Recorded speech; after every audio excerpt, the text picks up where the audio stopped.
नमस्ते, प्रणाम, जय श्री राम मित्रों। मैं वैष्णवी हम कलावती। तो भैया आप सबका स्वागत है, वंदना अभिनंदन है कि बहुत प्यारा सा आप सबके खातिर लाइए छठी मैया गीत कैसे लागे प्यारा सा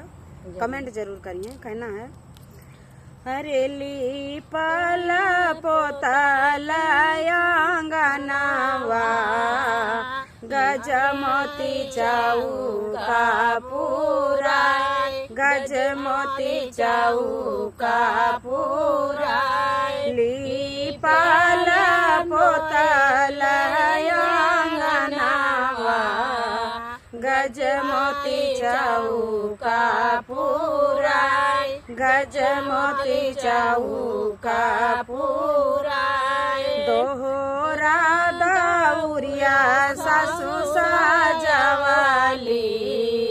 हम दुवरिया धैले ठार हम दुवरिया धैले ठार केतनौ सजबू सासु दौरावा हमार गनाही देव हमार गनाही देव केतनौ सजबू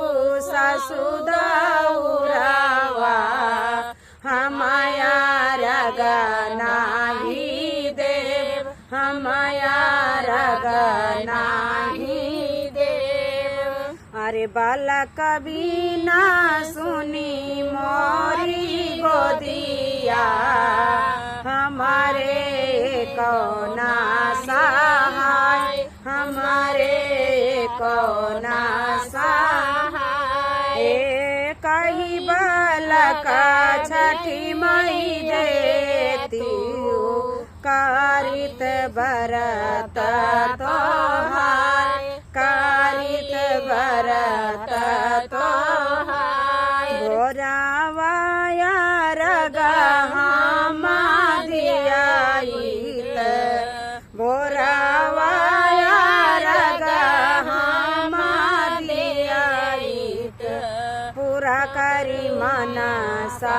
हमार पूरा करी मनसा